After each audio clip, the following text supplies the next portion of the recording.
Fulukidi wena moyo. Fulukidi wena moyo. Yesu fulukidi wena moyo. Fulukidi wena moyo. Yesu fulukidi wena moyo. Fulukidi wena moyo. Asekazali na bomo Yesu. Asekwaza na bomo. Azali lisusu na tombote. Asekwaza na bomo. Kombo Langai, pasteur Moussa, naza moko ba pasteur ya Église du Christ au Congo, ECC en sigle, naza na 35e communauté, nazo conduit paroisse na biso eza na Bandal, na balabala Bakongo numéro 34, paroisse na biso kombo nango maison de témoignage. Bon, ils ont battu mingi batalanga na WhatsApp, na ba YouTube. Oh, pasteur Azoim Bazela, nanu kobanda service te. Emba gitala si mazonga moto. Ezali na matanga mona te ki awana balari côté à Pepe Café, Pepe Calais. Donc Zangawana, pasteur Moussa, naza doctorant na université protestante au Congo. Et sikanini nazo préparé thèse nanga sur les funérailles, dont les enjeux, les défis missiologiques des funérailles dans la province, dans la ville-province de Kinshasa, en République démocratique du Congo. Donc, so nzamba sungi, na banzi kalateawa, nako soutenir thèse nanga na IPC. Donc voilà, naza marié, père de 6 enfants. Donc voilà un peu. En gros, naza mingi aussi dans la musique, dengue batwa mona anga par-ci par-là 100 ans, na ba fête, na ba deuil, na ba manifestation. Donc voilà un peu moi petit rappel quoi, ya onga nazali. Merci. OK, merci beaucoup papa. Les autres que expliquer biso mukie réalité lelo na kini tozomona batu ba osalate.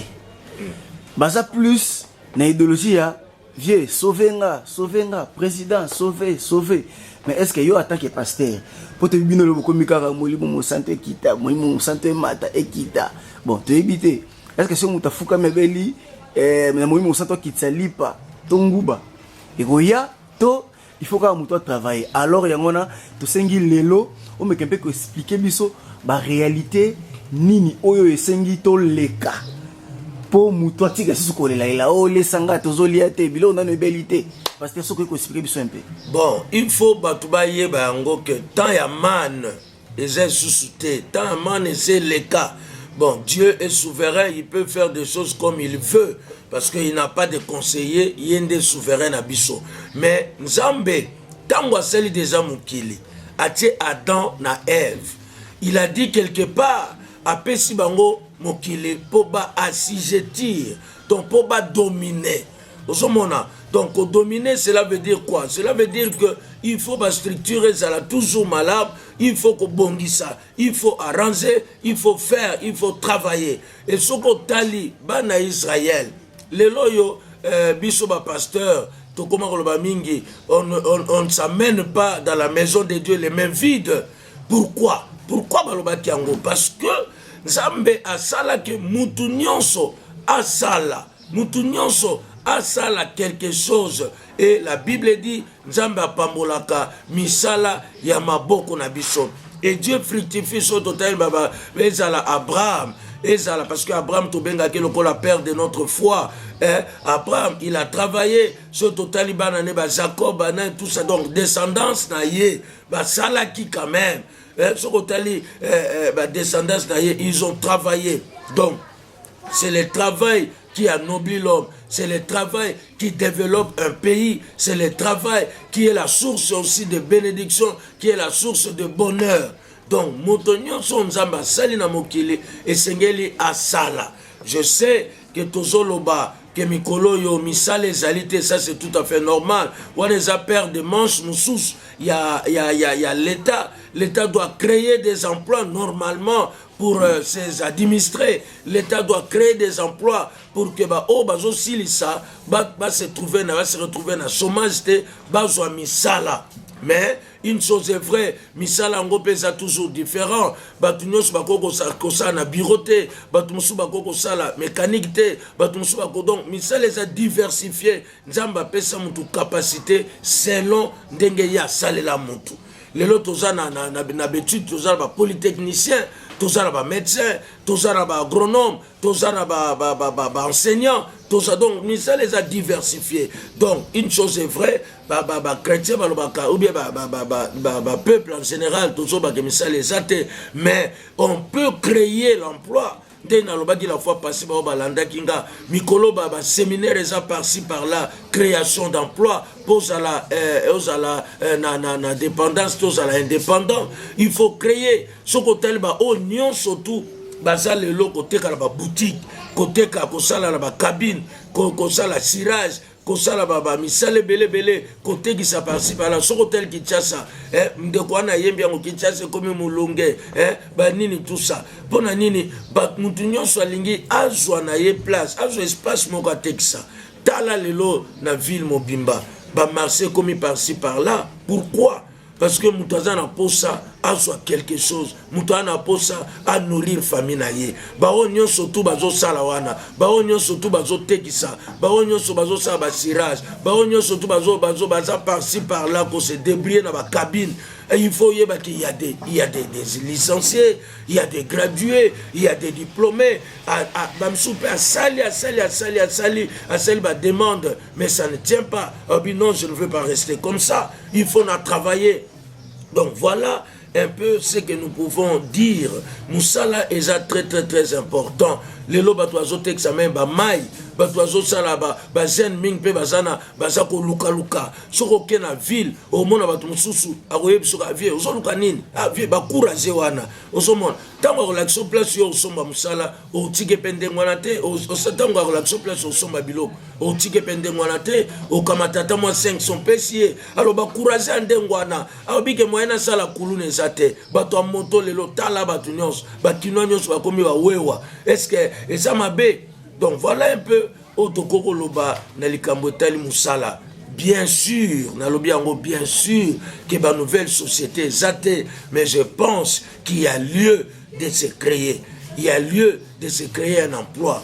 Le Loba Tumingi, même à ceux qui font quelque part, bozo mela masanga, ou bien bozo mela moi sucré, ça dépend. Tout le monde a même bazen sous bayakana bazen ou sexarabatouane.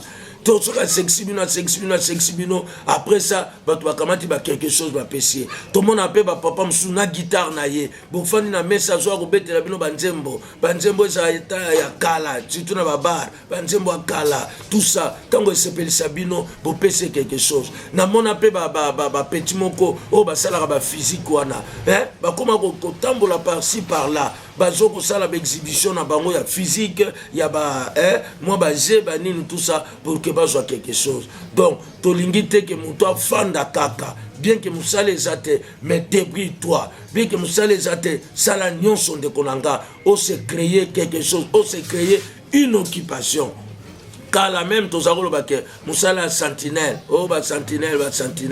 Mais le lot total musala gardenias et tamboli par-ci par-là, ba jeune, la fois passée na lobaki yango ko kumba bibembe, ko makunde bembe, et ça qui musala ba vieux, mais le lot tala ba jeune, baso se lancer, tala soko kena ba. Donc na ko pese exemple belé, soko kena ba pompe funèbre, soko kena ba hôpitaux, au mona ba jeune baso sa ba bouquet de fleurs, ba somba baso sala boy. Pourquoi? Pour se déplier. Frères, sœurs, il y a lieu. Na boité, attaque misala peut-être un musala, baso ko engager te ba une nouvelle société zate. Et c'est ce qui est aussi notre prière, ce qui doit être notre prière, que l'État a créé l'emploi. L'État a créé l'emploi. Au lieu de supprimer l'emploi, l'État a créé l'emploi pour que nouveau diplômé se lancer sur le marché de l'emploi.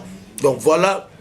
Un peu na kokai koloba. Donc en bref, en gros, si je n'ai aussi ça, et ça, si je il y a des spécialistes qui s'y pensent pour na couper ça va raison tout ça ainsi de suite. Mais je pense que moi en tant que pasteur, Bible na biso nzambe akopambola misala maboko na biso. Ato te karanguba, ato saka nini, et Dieu est pour ceux qui travaillent. Dieu n'est pas pour les fainéants. D'ailleurs, Bible le biango, yo fainéant zola la pauvreté, yo kuta yo.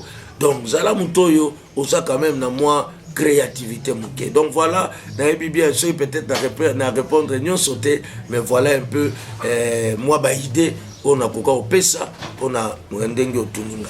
Bon, en tant que responsable, en tant que parent dans liboso on s'est présenté à Wawa.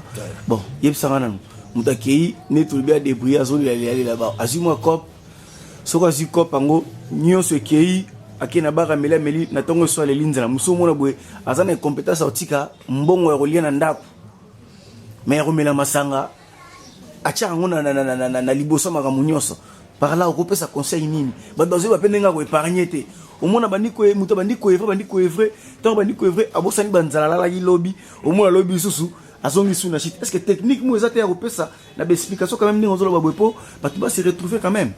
Bon, au moins dans la vie il faut se battre.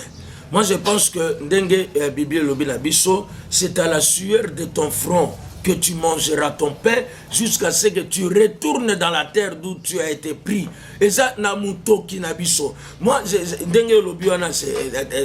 un peu déplorable. Au moins, namuto net, tu vois, recevoir, chauffeur. Au moins, à bouli pendant journée mobimba. Maintenant, on dit ça. Dans le biba, on y a sauté, bien sûr. Je suis honnête. On y a sauté.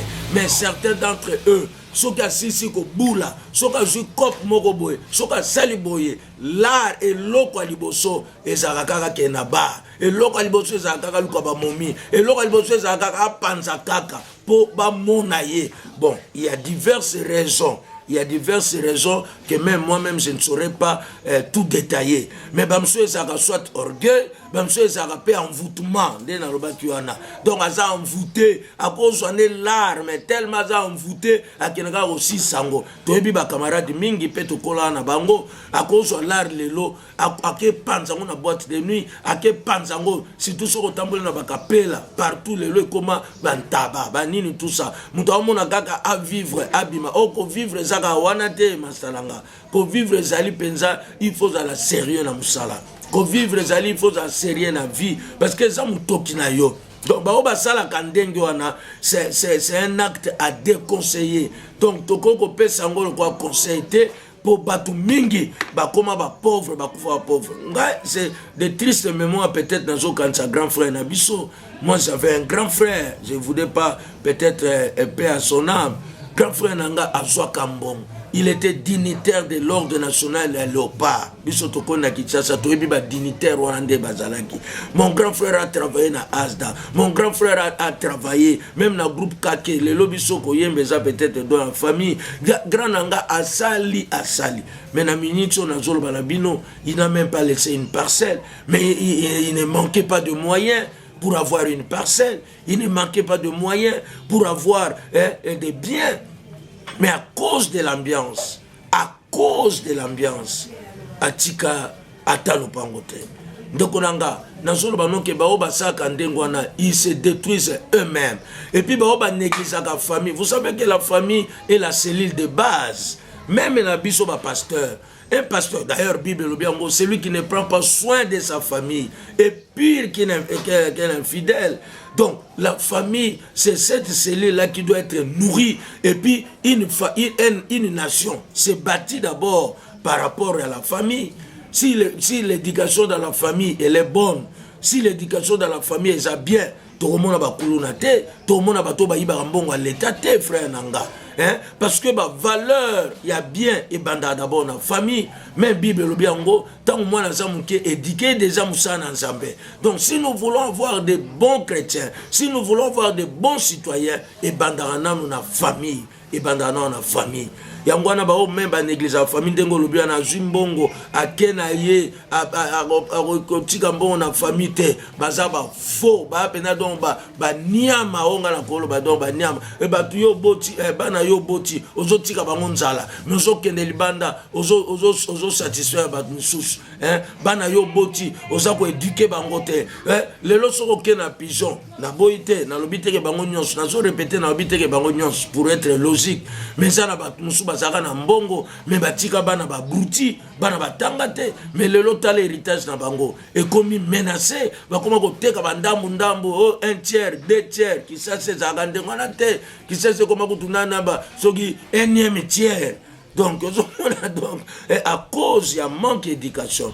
Donc la famille, même en tant que pasteur, avant qu'il y ait une église, normalement, je dois prendre soin de ma famille. C'est la famille d'abord. Il y a la famille d'abord. Donc famille ezali c'est la base pour toute personne. Ezaloza politicien, ezaloza pasteur, ezaloza nan, c'est la famille d'abord. Alors likambuyo lobiona ya donc nakolo bongi sabana na papa yozo mbongo. Pardon, avant de continuer. Yozo zombongo, sunga banana yo, batanga. Ndekonanga, ngana koli na kisasa. Na mona ba mama, azoteksa kaka mapa.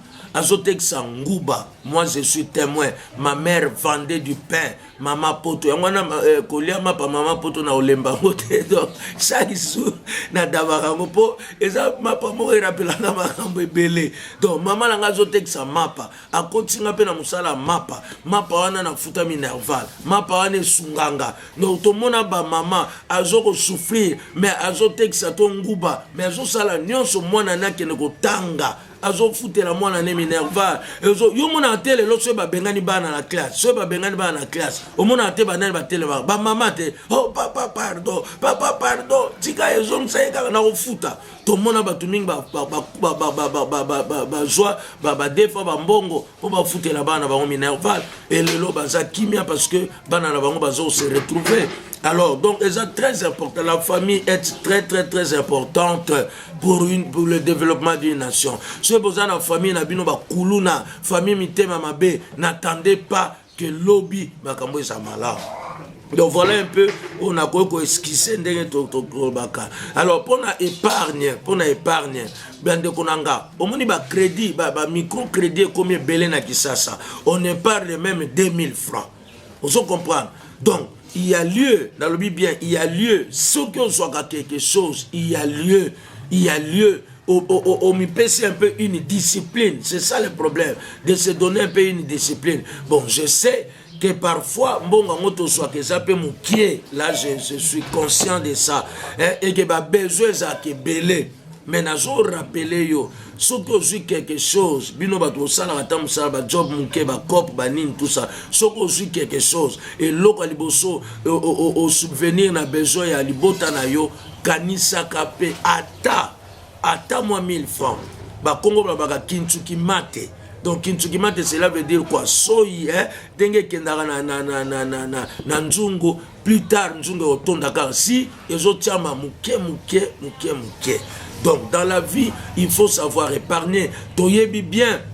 Même l'histoire à Bana Israël, toyebi en 7 ans de famine, 7 ans de nini, tout ça. Je ne voudrais pas entrer dans ma Bible, mais Dieu aussi nous donne de moyens pour que tu épargnes. Hein? Balobi, quand on a la fourmi, hein? Kende kota la fourmi ba batanga Bible fourmi soka jouer loko asaka nini akenda ko bomba ngonda mundango. Donc mystique à fourmi tant peut osaka na babilenge mwinda on nous a parlé de mystique de fourmi. Mystique à fourmi c'est ko bomba kanda mundango ko bomba ka na zo rappeler c'est possible à to bomba ka 100 francs à to bomba ka 200 francs soko moni ke yomo ko lia ngona ndako. Et ça na ba nini ya ba microcrédit comme belé okoko somba carte na yo osoki na boxa même na ba magasin belé. Bon, il faut pour na pe bato baza crédible bien sûr.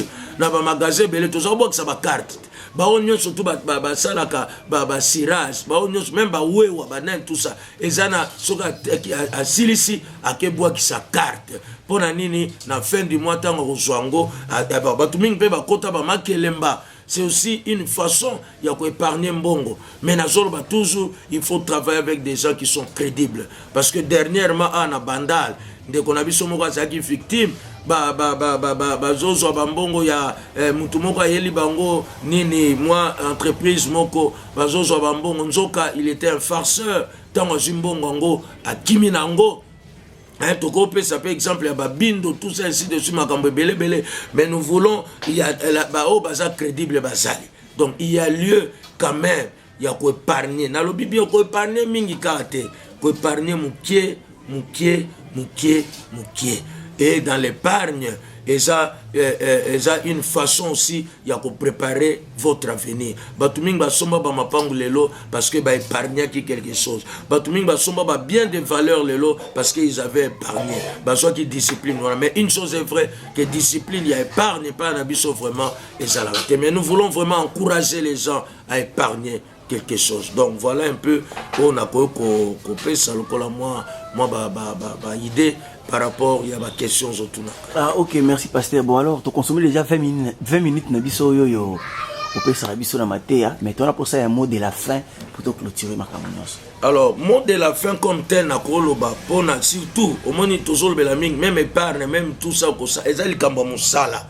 Au moni dans la vie kolingaka pareste ba onyo surtout basalaka ndeko nanga kolinga pareste na vie il faut travailler dur, travailler encore davantage. Toyebi nani Jacob, il a travaillé combien d'années?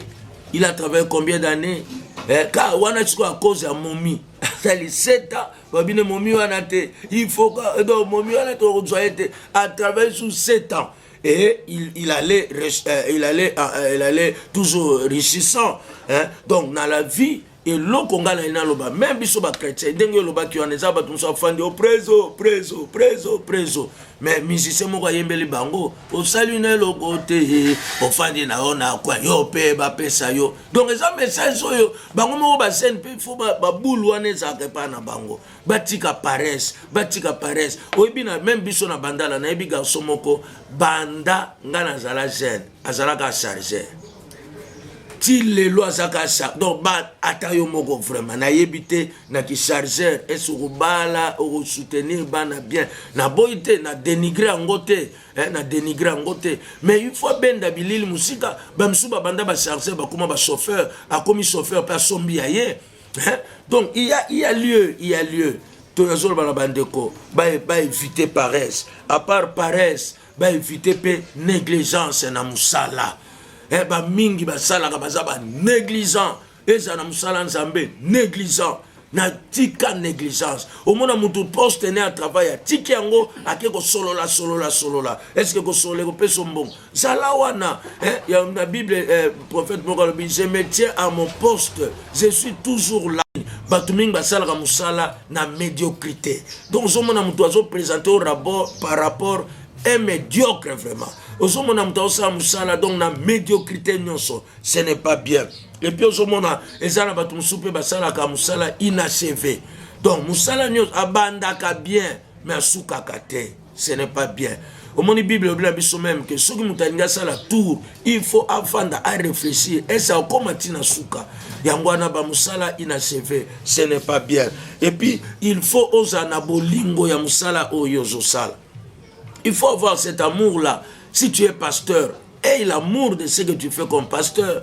Si tu es jardinier, sois amoureux de ce que tu fais. Linga musana yo, ezamba wewa musazo bula. Donc nini wewa ngwe koma salita ki ba donc atayo moko. Eso lingi bulona yo. Donc yangwana donc il faut faire avec l'amour et puis soko ça pe musala ko mirmirakate.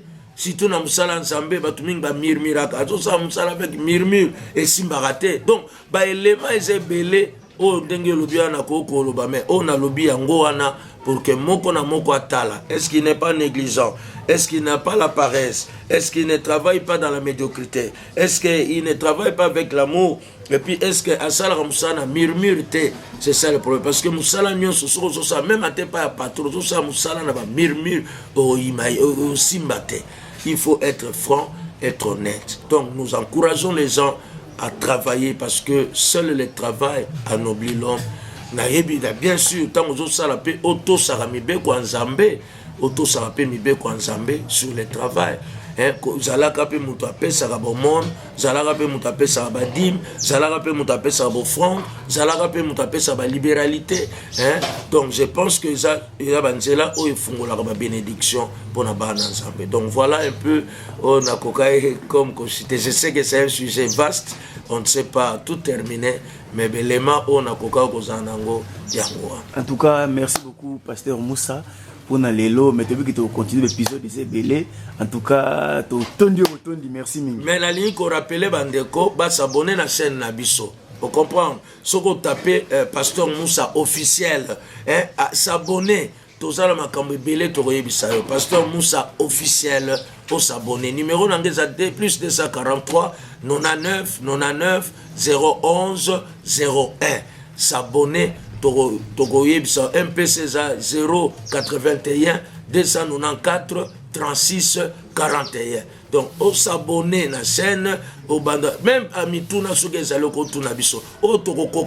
sommes humbles. Si on a coqué en côté, on a des camarades, tout ça, pour que tu pèses.